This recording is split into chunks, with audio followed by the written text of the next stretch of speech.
Sí, señoras y señores, hay candidatos independientes a la presidencia de la República, o por lo menos ciudadanos, que han decidido apuntarse en la contienda, decir, yo quiero ser presidente de México, pero no quiero estar bajo el sello de los partidos que usualmente están ahí, ahora sí que chentándose toda la lana del presupuesto y con todas esas mañas que ya conocemos. Algunos las presumen, como Vicente Fox esta semana, algunos no tanto, algunos las tienen ocultas, pero todos tienen esas mañitas, ¿verdad?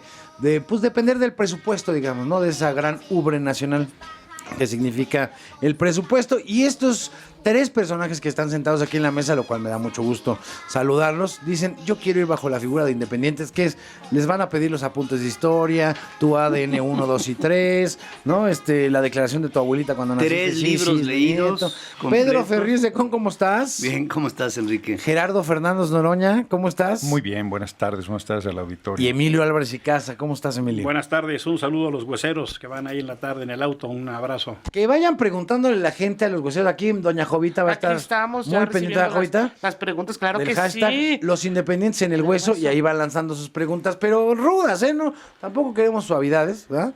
Preguntas ruditas para pues estamos en el hueso, ¿no? Estamos bueno, ustedes quieren el hueso, nosotros ya lo tenemos.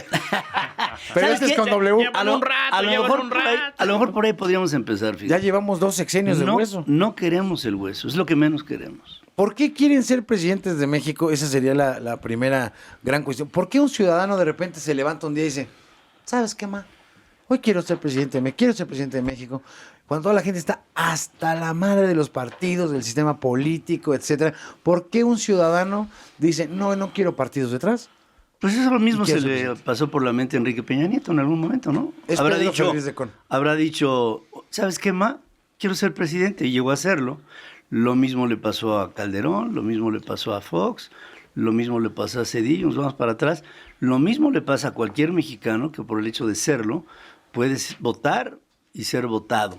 Y esto, si nos hace fuera de los partidos y nadie nos está dando cuerda por detrás en la espalda, yo pienso que tenemos todo el derecho y al mismo tiempo la obligación. Ahora, esto es nuevo, porque antes esta figura no estaba legalizada, pues, formalmente, ¿no? Yo soy un político, no reniego, al contrario, me siento muy orgulloso de mi profesión. Es Gerardo Fernández Noroña. Yo tuve una amplia militancia, yo me burlo de mí mismo, yo le di los mejores años de mi juventud al PRD, fui fundador del PRD, desde noviembre de 2008 no tengo partido, he estado construyendo una candidatura independiente de izquierda a la presidencia. 8 años sin partido ya. Sí, voy a cumplir 8 años. Prácticamente. Sí, 9 ya, voy a cumplir en noviembre de este año. Claro, este año. 9 de noviembre de este año.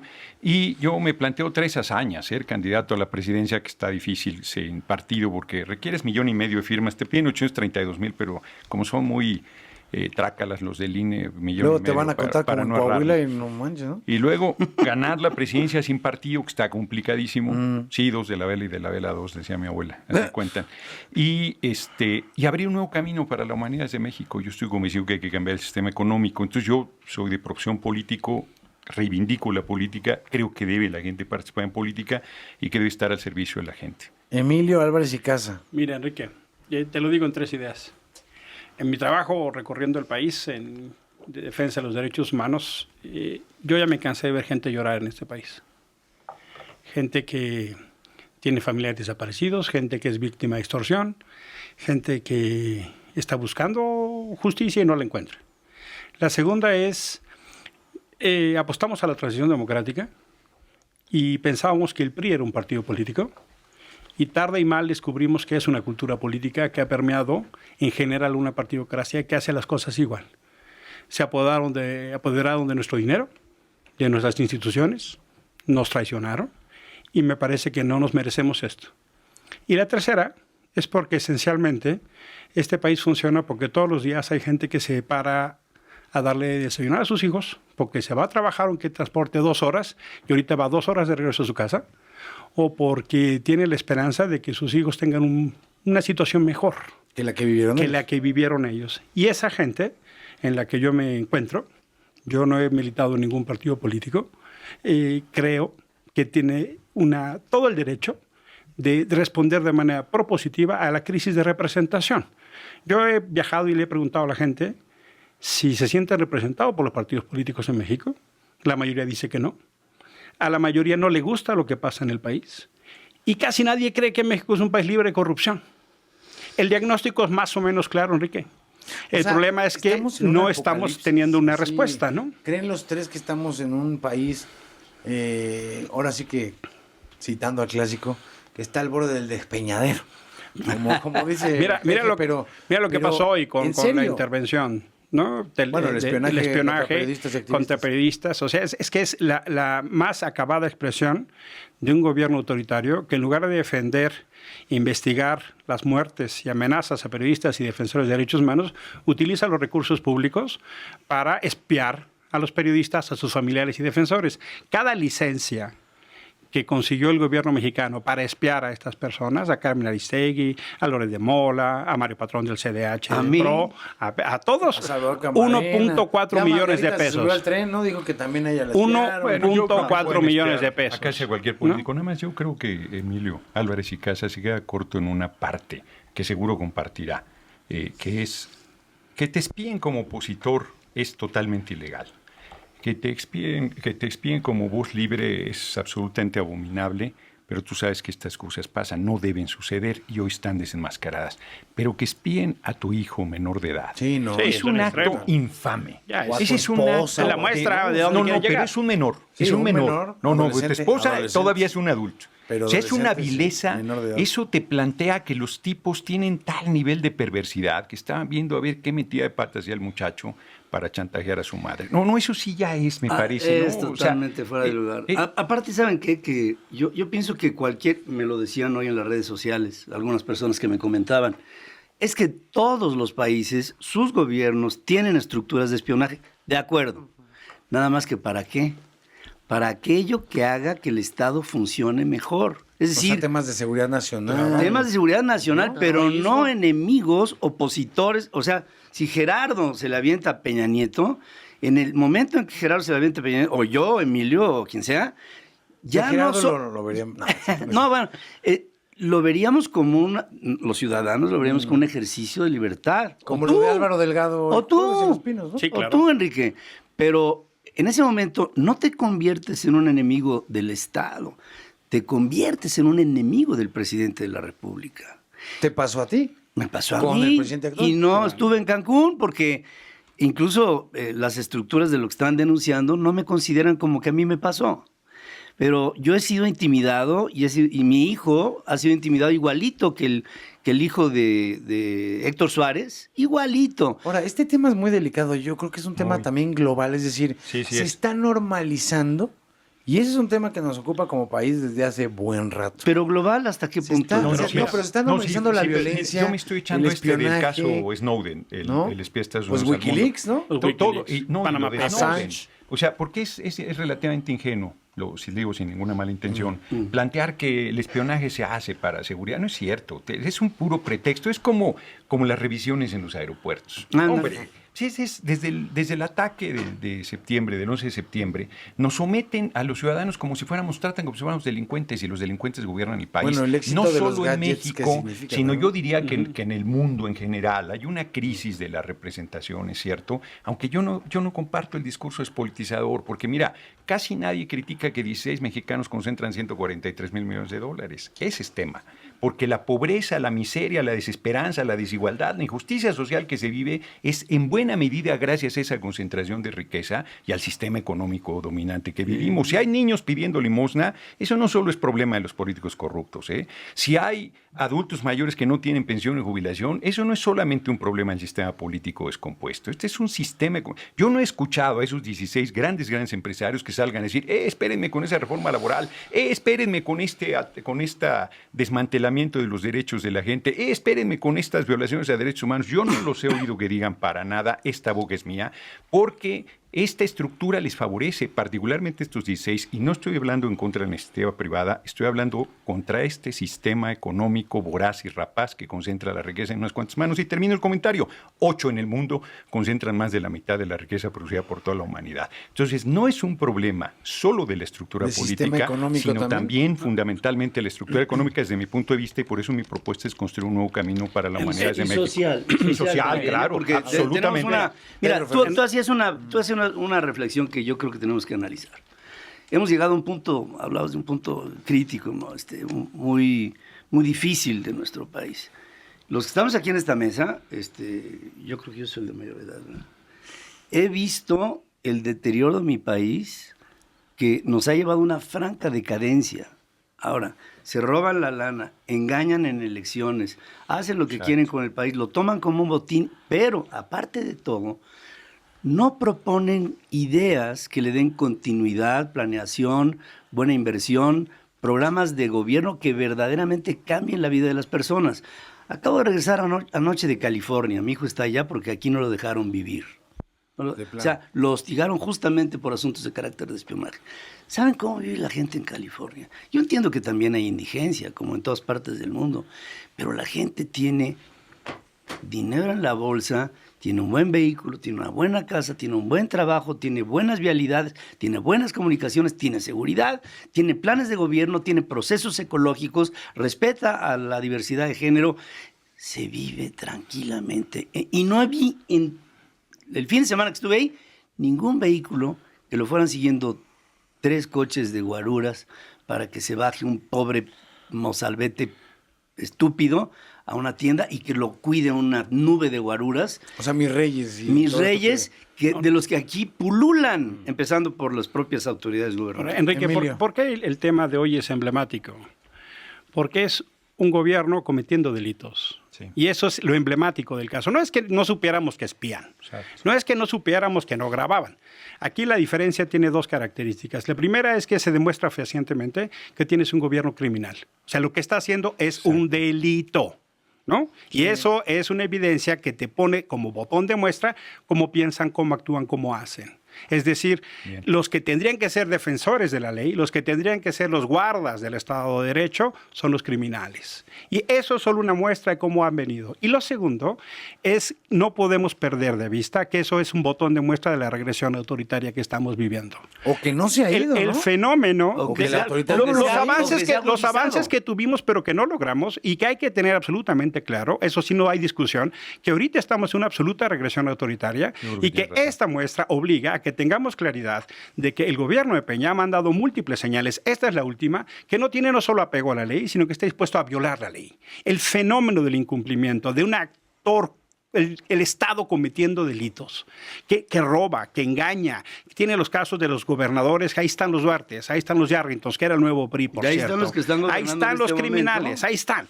Este fenómeno, por eso es tan emblemático, porque nos pone en evidencia el más acabado capítulo de corrupción e impunidad de unos gobernantes que se ríen de nosotros. Y este fenómeno es justamente lo que tenemos que tener claridad, más allá de trayectorias, historias, sí. Pero de cara a esto, ¿cómo nos vamos a plantar para recuperar la transición democrática? Porque se van a empezar a construir los polos y esta es la expresión de un gobierno que no tiene la más mínima voluntad de respetar derecho alguno. Esa es la enseñanza de hoy. Oiga, es cierto, porque lo debes... Una pausa, Gerardo, Emilio, Pedro, Ferriz. Estamos aquí platicando con los independientes. Después de la pausa vamos a ir leyendo algunos mensajes de la gente que les están preguntando directamente a ustedes.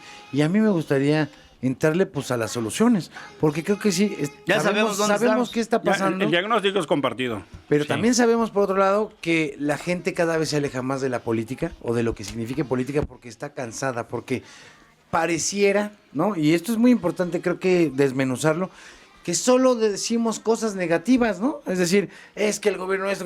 que es la realidad, que son realidades que cada quien observa, que deben de ser analizadas. Pero ¿cómo conquistar y seducir al electorado, al otro gran electorado que no se acerca tanto a las urnas y que está cansado de estos mensajes quizás o de estas situaciones tan enredadas? Después de la pausa le entramos porque creo que la ciudad también está esperando esa parte, ¿no? De decir, conquístame, dime por qué tengo que ir a la urna a votar un domingo desde las 8 de la mañana, cuando además va a haber Mundial de Fútbol, ¿eh? Y cuando es correcto. Cuando acaban de violar el voto en el Estado de México y en Coahuila. Vamos a pausa y ahorita regresamos con más. Regresamos. Híjole, está más bueno creo que lo que estamos platicar. Hasta me tiemblan los dientes. Hasta casi oye. Margarita Santillán, dame un remedio. El tintineo acá se oye. Traigo un bruxismo que me llevan las muelas. Pues por eso existe el método Dentimex, para que puedas tener el tratamiento dental que necesitas. ¿Y qué es este método? Es el ser de la red de clínicas dentales más grande del mundo. Tienen tecnología de punta desde el diagnóstico y durante todo el tratamiento. La que tiene todos los servicios y especialistas dentales en un solo lugar y con precios para todos. No, ahí mismo, Jovis, ahí mismo que van. Y además ofrece planes exclusivos de pago, hechos a la medida, como los brackets que tienen hasta 24 meses sin intereses. Mire, Jovita, pasó. Además, en Dentimex, tu primera consulta es totalmente gratis y sin compromiso e incluye una radiografía panorámica y diagnóstico personalizado. De verdad, abre los ojos a la nueva odontología y visita la clínica más cercana desde las 8 de la mañana hasta las 8 de la noche, de lunes a domingo. Ándale. La mejor forma de conocerlos, pues obviamente es ir en la primera cita y bueno, repito, 01800 901 3888 o en dentimex.mx. Ahí está. ¿Y eso qué? Estudiante. No, ¿qué pasó? Mira, te estoy diciendo. Hasta allá llegó el tintineo. Me recuerda la época de la W antigua. Sí, que eran los anuncios así. Eran así. Sí, Hacer hijos es hacer patria en Colchones América. Ahí está. Eso es Toby. Gracias por el anuncio. Ya no existe. A ver, te voy a decir, Noroña, ¿cuál era tu jingle favorito de la XW? Así de comerciales. Caray, ahora sí me A ver, Yo te digo, Cuando sonaba la leche bárbara, tan fresca. acuerdo mucho. A mí me parece el sello de la W. Las campanitas le decimos. Las campanillas. Las campanillas. Eso es así, inolvidable. Yo me acuerdo del Instituto Patrulla, man. No, hombre, la leche. ¿Sabes quién era un genio? Chocolate Express. Humberto G. Tamayo. Él hacía los comerciales. Oye, y aquí trabajó Chabelo haciendo... No, bueno, aquí los trabajó todo el mundo, cabrón. De las radionovelas. ¿Sabes qué era Chabelo? Era cámara.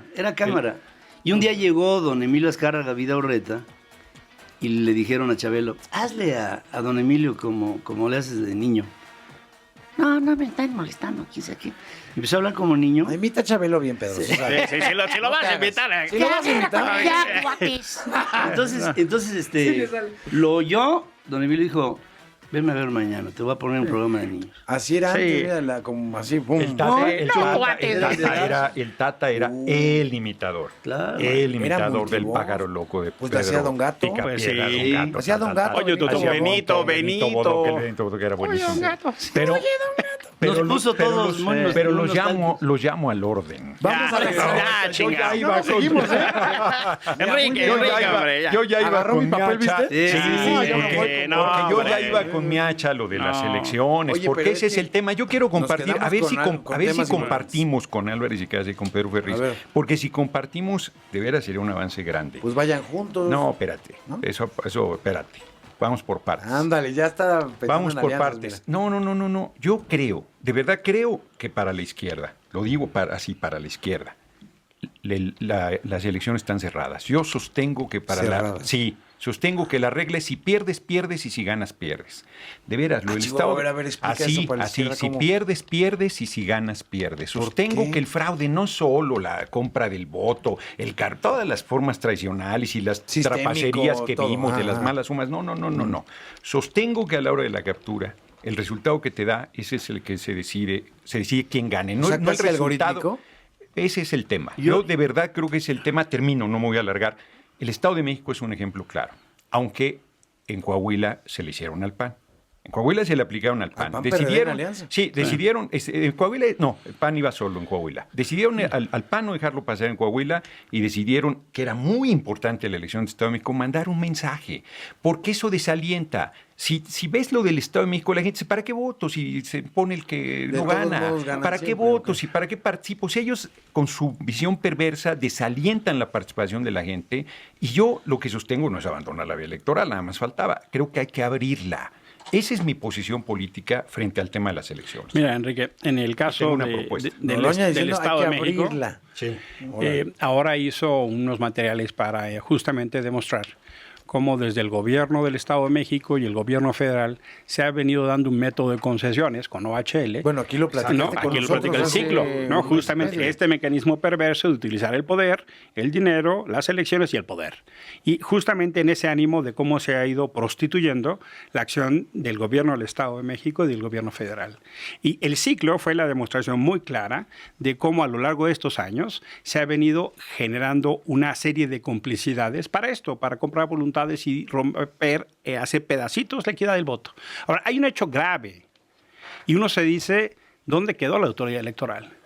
Nosotros fuimos al INE. Fuimos a poner una denuncia del INE. Cierto. No nos respondieron. Tuvimos que ir a consultar el expediente. Y resulta, por ejemplo, que el INE, después de la reforma constitucional de 2014... la F por la N fue... Por ejemplo, cuando cambiamos de federal a nacional, y tenían facultades, después de lo de Monex, para investigar dónde estaban esas cuentas. Les dimos una tarjeta de débito, les dimos... Y hoy en el expediente sabemos que había 500 tarjetas de esas. Y sabemos que esa cuenta pertenece al gobierno del Estado de México y que la PGR les dijo que eventualmente no podían investigar, no tenían información y que si hubiera no se las daba porque era constitutiva de delito, cuando el INE tiene facultades constitucionales para investigar. Mira, es de tal nivel lo que pasó. El INE se ha dejado corto en los, ¿cómo se llaman estos? En todo lo que es esencialmente lo que es la unidad de fiscalización. Y, por ejemplo, fueron obligados a sesionar. Los consejeros no querían sesionar. Apenas la reunión.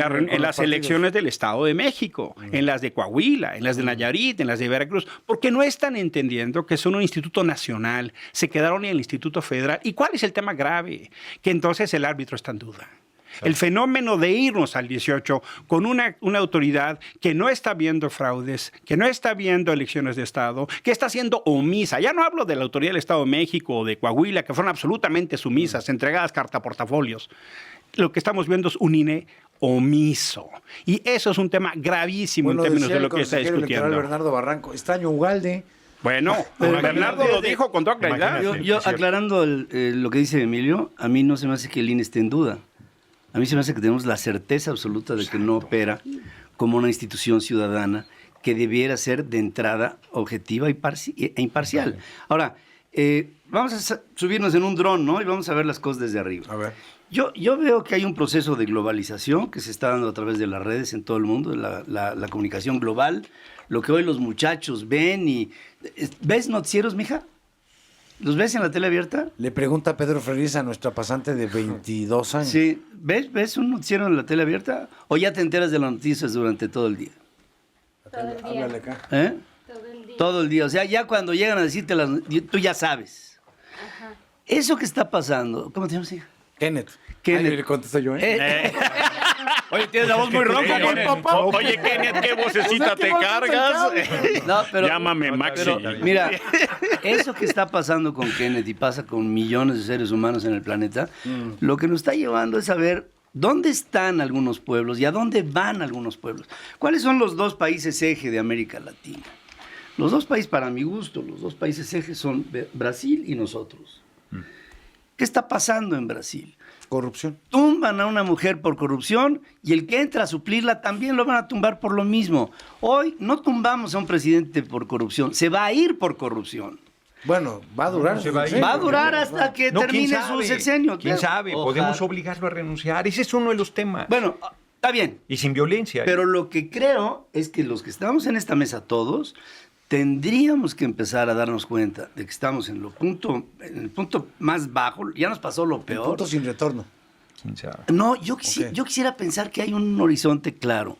No, sin retorno a... O sea, vamos a imaginar así, en el éter, México dentro de 300 años, ¿cómo será? ¿Mejor o peor? No, debe ser mejor, hombre, pero... Será mejor. Bueno, sí, será pero mejor. si va a ser mejor, yo creo Tiene que hay un que empezar punto de ahorita, inflexión. claro. Y como decía Churchill, si no somos nosotros, pues ¿quién? Y si no es ahora, pues ¿cuándo? Como Ahora. No será es mañana. el momento. Timbiriche mentía. Timbiriche. Pedro García dice, señores, ustedes, me parece, también son parte del juego sucio de los políticos. ¿Les están diciendo el caldo Bueno, gordo? pues no. Eso dice Pedro García. Bueno, pues no. Pues es que vivimos en el descreimiento, o sea, nadie cree en nada. Es que No, eso es pero muy riesgoso. Yo creo, Pedro, que ahí sí hay no que es ver riesgoso. historias A ver, y trayectorias. No, ahí es una No, descalificación. no solo hay que ver historias y trayectorias. A mí me parece que el asunto es más simple. Yo a la gente no le pido que crea en mí, yo le pido a la gente que crea en ella, que ejerce su poder, que quede atrás el discurso de pobrecitos, cómo sufrimos, cómo nos atropellan, porque es De las cierto, y es víctimas, cierto, porque sí. lo permitimos, porque no puede ser que un puñado de canallas pueda más que 120 millones de mexicanos. No, pero o sea, yo- de sí, verdad sí, se tiene sí. que hacer un proceso de conciencia, de lucha, de Revalorizar la participación. participación ciudadana. Claro. Eso es clave. Decía Pero Lorenzo Miguel, también el tenemos ejercicio de ciudadanos de poder. segunda. Sí, en y es México. clave también las historias y trayectorias, porque También. Tenemos, vamos a somos. tener este fenómeno, así como hubo todo este debate de partidos satélites que le hacían la chamba social Al PRI. PRI. Vamos a ver también este fenómeno. Entonces creo que una buena lógica es... Bueno, el Estado de México ganó por esos partidos. Bueno, por ejemplo. Si ves los números así ¿No? más o menos, ¿no? Claro, el PRI perdió, el PRI perdió. El verde es la expresión más corrupta del PRI. Por Sí, ejemplo. sí. Bueno, ¿no? acaba Y de ¿no? Y decir así, que oponerse no a al decir, sin voto no no al hay sin dinero. voto no hay dinero, ¿no? Muestra un botón. Sí, Entonces sí, me sí. parece clarísimamente que vamos a tener un dilema de sí, ver en las trayectorias que se ha construido, pero también creo yo que el fenómeno no toca esperar un mesías, esperar un proceso mágico, esperar algunos que nos salven. Yo O sea, no hay varitas mágicas No en hay este varitas negocio. mágicas. En la apretada síntesis sí creo que si la gente no se hace cargo de su país, no llegará nadie más a Absolutamente de hacerlo. Oye, decía Gerardo hace absolutamente ratito, de acuerdo. y me llamó mucho la atención esto de abrir, digamos, vía que el electoral. paraguas Abrir electoral, la vía ¿no? electoral. Yo ahí estoy convencido que debemos obligar a Peña a renunciar, hombre. Si se queda, a ver, lo de hoy, lo decíamos fuera del aire, sale Osorio Chong a decir, no, el software, que es el programa de espionaje, lo compró Calderón, quien usurpó la presidencia, digo yo y ¿Pero sostengo. cuáles son los instrumentos para que se fuera? ¿El Congreso? No, yo creo que nosotros estamos convocando a parar todo el 1 de septiembre, otra vez, que la gente no vaya a trabajar, no vaya a la escuela, no vaya de compras, eso requiere un Es el proceso día de del discusión, informe, de ¿no? conciencia, Digamos. que es el día del informe, es una forma no violenta, lo hizo Guatemala, paró 2 días y tiró a su presidente. Yo creo que es una forma, le llamamos nosotros de desobediencia civil, de forma de lucha no violenta, que si no, por lo menos intentar hacerlo renunciar, y si no logras que renuncie, por lo menos arrinconarlo para garantizar que respete la voluntad popular Pero el día finalmente, de la por ejemplo, elección. mencionas Porque- Guatemala. En Guatemala tenían todo un andamiaje que se fue construyendo de rendición de Y cuentas. tenía mucho que ver con la Y acá resolución de no las tenemos Naciones ni un Unidas. fiscal Tuvo la de asesinato. Mira, anticorrupción. Guatemala, Honduras, Perú, Chile, Sí, no, han Brasil, juzgado a sus Argentina, expresidentes. Venezuela. O sea, hay una discusión continental justamente en términos de rebeldía a la Pero corrupción. México sigue siendo Y como- México no ha dado como ese la brinco. monarquía de la Vamos, democracia, ¿no? la Casa Blanca y otros servicios conexos, ahí Pues están sigue los siendo la Bartles, ¿verdad? dictadura perfecta. O sea, que no decía No hay, Manuel no hay un Mendoza, mecanismo ¿no? de revocación del mandato, pero cuando la gente se revela y se puede revelar de manera no violenta, se abre. O sea, yo creo ¿Y que tú tenemos crees que que serviría recuperar. ya al quinto Claro año que casi de gobierno? sirve, nunca, pero claro que O sí, mejor hombre. que se A ver, esté y le faltaban que sea 2 juzgado meses, por le algún faltaban 2 delito. semanas para irse al presidente de Guatemala. Le faltaban 2 semanas y lo corrieron. No dijeron ya que se vaya, ya lo que se robó, ya al fin que va a terminar. No, Oye, lo pero corrieron. luego ganó un comediante las pero elecciones. no me importa, hombre, esa es otra historia. Esa es otra Esa es historia. otra historia. Nosotros ¿Crees que van separadas? si nosotros lográramos la renuncia de Peña, si por lo menos lo intentáramos, plantearemos primero, a ver, es que pareciera como si el presidente fuera alguien sobrenatural. Es que se ha intentado, Gerardo. Se ha intentado. Pero yo creo que sí, pero ha no habido con la movimientos suficiente que fuerza han llevado en y aborto. articulación y unidad y fuerza y convencimiento, Sí. porque de repente hay, mira, la rebelión de enero, la rebelión de enero fue muy fuerte, la gente contra el gasolinazo, una rebelión muy fuerte, de una indignación muy grande, y ahí no se anduvo con cosas que parar, no, salieron bravísima la gente. Y está ahí, aquí coincidimos en esta mesa que la indignación está, que el hartazgo está, pero no encontramos un camino común. Yo creo que deberíamos construir un camino común, porque estoy de acuerdo que hay que abrir un camino de tránsito hacia un país Sí. mejor, y me parece que deberíamos esforzarnos en tratar de encontrar ese camino común. ¿Como un solo que- movimiento? No gran solo un movimiento? solo movimiento, sino la garantía de todos. Yo, por ejemplo, digo, si logras la renuncia de Peña, Mira. convocas un Congreso Constituyente que es una representación del pueblo y además llevas a consulta lo que ahí salga para darle Mira, garantías a todo mundo que sea un proceso democrático, de participación, de discusión, de construcción de consensos. Pero antes de eso, debemos ponernos de acuerdo en un camino común de rebelión no violenta, porque el país se nos está yendo de las manos. A ver, pensar que en el 18, pensar que en el 18 Peña se va a quitar la banda y no la va a dar. O sea, te la va a dar a ti. Espérame, permíteme, a ti, Álvarez, a mí. O sea, pues no, ni Andrés Manuel, ni a lo mejor alguien de la derecha, a lo mejor, pero a lo mejor ni esos. O sea, esa es la realidad, de que no tienen voluntad de respetar la decisión No hay, popular. nunca ha habido. Y tenemos, entonces, Ese es el aprendizaje del Estado de México. Ese es el aprendizaje del Estado de México. El aprendizaje del Estado de México es que no están dispuestos a jugar con las reglas de la democracia. Ese es el tema. El aprendizaje del Estado de México fue que fueron con todo. Y de Coahuila, Pero literalmente. pero ¿saben qué creo? Termino la idea. O sea, lo que me parece como conclusión del Estado de México es un gobierno que viola la ley, que no está dispuesto a sujetarse a las reglas, una autoridad electoral omisa, y bajo esas condiciones, por supuesto que entonces sí toca plantearse una agenda de dónde están los polos de transición democrática contra aquellos polos que están para perpetuar esta condición de iniquidad, de desigualdad, de violencia. El país está cruzado por un fenómeno de violencia y de injusticia atroz. Si lo reconocemos y decimos... Es así. No quieren la regla, no... Entonces, me parece, esta alineación también incluye a la gente de los partidos, porque no podemos no plantearlos un horizonte donde recuperemos el horizonte democrático como término de relación, como pacto social. O sea, el planteamiento de lo que hoy estamos viviendo en México es un contexto necesario para que reafirmemos un pacto a la construcción de la democracia. Y enfrente... los que no quieren eso, y claramente el gobierno mandó nuevos mensajes con los que publicó New York Times, lo supimos hoy, lo hicieron antes, pero el fenómeno tiene que ver esencialmente cómo recuperamos un proceso que nos dé certeza, que nos dé Estado democrático de derecho, y ahí es entonces sí creo que hay agendas básicas. Por ejemplo, no podemos seguir un país de pobreza que produzca el 60% en condiciones de pobreza, y sí creo que tenemos que trabajar una economía para el bienestar. Tenemos que repensar nuestros modelos de seguridad. Hemos sido el país que más dinero invertido en seguridad en los últimos 10 años en América Latina y tenemos los peores niveles de violencia. Tenemos que repensar nuestros modelos de seguridad ciudadana. No podemos seguir documentando la corrupción y la impunidad mientras no haya castigos. Ya vimos 8 países donde sí hay sanciones. Y el fenómeno de cambiar las reglas. No puede, suponiendo, cosa muy difícil de aceptar, que los votos de Del Mazo sean buenos, votaron por él 17 de cada 100. O sea, estamos teniendo una crisis de representación legalizada. O sea, no puede ser que tengas gobiernos... ¿Cómo gobiernas? ¿Cómo gobiernas así? tenemos que cambiar las reglas, llámale segunda vuelta, gobierno parlamentario, mecanismos de alianzas. Es decir, lo que está pasando en todo el mundo, lo que está pasando en todo el mundo. Yo, por ejemplo, todas estas conclusiones no comparto, pero sí que debe haber reglas, se deben respetar. A ver, Pedro. Yo creo, desde que a mí se me ocurrió al principio, como decías, la idea de yo quiero ser presidente, mamá, yo ya sabía que iba a pasar todo eso. Yo creo que lo sabíamos todos. Pues claro. O sea, todos estamos aquí hablando de las condiciones adversas que hay en este país y eso lo sabemos, está descontado. Sabemos que el INE no nos representa, ni nos quiere representar, es más, nos ignora. Sabemos que el mundo político no nos da ninguna oportunidad. El otro día el señor Vicente Fox Quesada decía que los independientes no teníamos ninguna oportunidad y yo lo vi cuando era candidato, yo tampoco se la veía y ganó y llegó a ser presidente de la República. Cierto. Estamos viviendo las primeras veces de otras cosas que están sucediendo y que nosotros somos aquí en esta mesa y algunos otros que seguramente se van a sumar al proceso, los primeros que estamos intentando una locura. Hoy nos dicen que es una locura y el día de mañana cuando alguien de nosotros concrete un camino, que espero que seamos todos juntos, lo que estamos haciendo es un gran movimiento nacional en donde yo sí le veo una salida a todo esto. Nos van a hacer un fraude, ya sabíamos que nos iba a hacer un fraude. ¿Cómo ganó el Bronco, el gobierno de Nuevo León? Simplemente lo ganó por apabullante elección en donde el fraude no se pudo ejecutar porque era demasiada la voz que apoyaba a una alternativa independiente. Hoy, desafortunadamente, los tres que estamos sentados aquí en la mesa, estamos hablando de una figura que hasta el propio Bronco desgastó. Ahora hablan de independientes, dicen, pues, ¿qué es eso? Se olvidaron en estas que no jaló en las intermedias, más que poquito, no jaló en las últimas elecciones, no jaló. Le tenemos que dar esta postura, no porque nosotros la tengamos. No se trata de que un candidato independiente gane o pierda.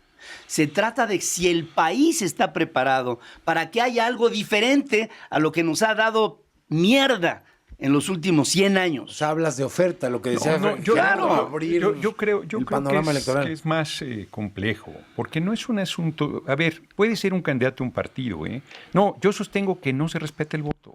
No se respeta, punto. Ese es un primer problema. El órgano electoral es una suma de parcialidades. El órgano electoral es una suma de parcialidades. Los que están ahí representan partes, porque los partidos ahí los pusieron para que velen por sus intereses. Sí. Y está mayoritariamente en manos del PRI ese órgano electoral.